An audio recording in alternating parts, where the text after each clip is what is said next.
Guys, it's Kara vlogging from the car for today's coffee date Thursday, and today's coffee is water in a Cheerwine bottle.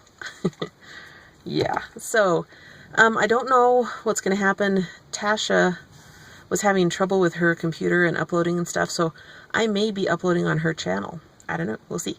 So I'll probably do it on mine and hers. I don't know, it'll be interesting to see if it all works out. But she was just having trouble editing and things like that, so I gave her some suggestions, but I don't know if they'll work out or not. Yeah, message, that's probably her. Anyway, so today's topic is a favorite memory. And I really couldn't think of a favorite memory, so I just picked a weird one.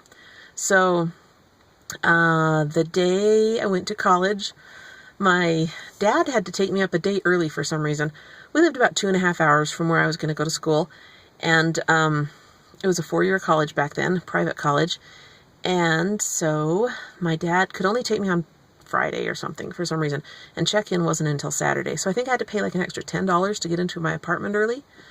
So we did that. So my dad was also really tired for some reason. So I actually drove the pickup and he slept. And I didn't have a lot of stuff, so we just put it in the back of the pickup. And it was a extended cab pickup, so I think we put it in the cab and in the bed. Anyway, so I was cruising along, cruise control, and I came up over this little rise, and there was a cop sitting right there. And instinctively, I just, kind of slammed on the brakes a little bit, and my dad jolted awake. What's the matter? What's wrong? But everything was fine. So we found my apartment, and he helped me bring my stuff inside. It was like 2 trips for each of us, maybe. And then he was like, well, see you later. And I was like, aren't you going to take me out to lunch first? So I think we went out to Pizza Hut or something like that. So that was nice. Then he dropped me back at home or back at my apartment, and there I was all alone. I lived in a 6-girl apartment, but it was only me. But, so I kind of was like checking out the rooms and stuff to see which one I wanted to live in. And I noticed some clothes in the closet, and one was like this really fancy leather jacket. So I was like, uh-oh. I'm rooming with a rich girl, so that made me kind of nervous. But it turned out that she got it at a secondhand shop, and she was super nice, super down to earth. So, let's see, that first night, I just stayed in there all by myself. I got kind of bored, so I went over to visit the neighbors, the girls across the hall from us. It wasn't really a hall, but anyway, whatever. So I hung out with them a little bit, and then the next day I was still bored, so I went down to the lounge and hung out there while they were doing more check-ins. And I heard one girl say her name, and I recognized it because I had my list of roommates. And I was like, oh, it's you, it's me. Yeah, because I had actually, this is how adorable I was as a freshman, and I've continued to be this adorable throughout my life. I wrote letters to all of my future roommates because I had their addresses.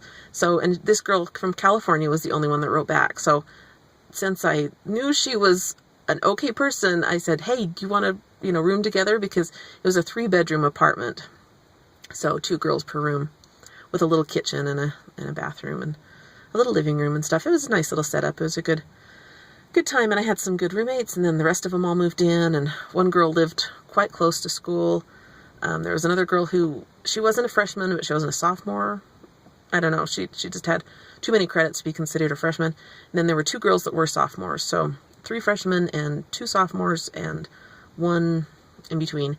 And the 2 girls that were sophomores had lived together before, and they came with like a 25-pound bag of sugar and a 25-pound bag of flour. And I looked at that and I thought, you're in college, but they did a lot of baking, so they just had all these supplies. So I thought that was weird. But I still stay in touch with these girls pretty well. We're all Facebook friends, and anyway. But then I got married the next semester or the next year, so that was all my roommate experience. Then I just had John for my roommates. But the extra weird part of the story is I went to check my mail that day, and I got a letter from my little friend, Alexander, who I met in Russia the summer before. And I guess you could say we had formed an attachment. He was a little more attached than I was. I think he thought this would be good, to get to know me. So anyway, he had been professing his love for like a whole year. And he'd come over from Moscow to Florida, and the director of the program, the ag program, was like, now, do you want me to send him to Idaho? I'm like, well, it's a little too close for comfort. I mean, he's a super guy, but I just don't, and I really liked him, but I just don't, I'm just not ready for that kind of thing. But of course I was ready a year later. But that was right. That was foreordained, not foreordained. But anyway, so I get this letter in the mail, and he's like, "Oh, Kara, I'm in Florida now, and I have a car, and I'm going to come see you, and I love you, and I want to marry you." And I'm like, "My gosh, it's my first day of college. What are you trying to do to me?"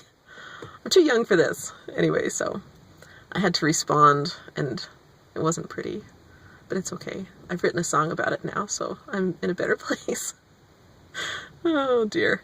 Anyway, good times, good memories, and I think my phone's going to shut off pretty soon, so, I don't know. Crazy, crazy life. But anyway, that was almost like 20 years ago. It was 20 years ago. It was fall 19, I don't know, fall 1995. So, Kara's getting old. Anyway, love you guys. I will talk to you later. Bye.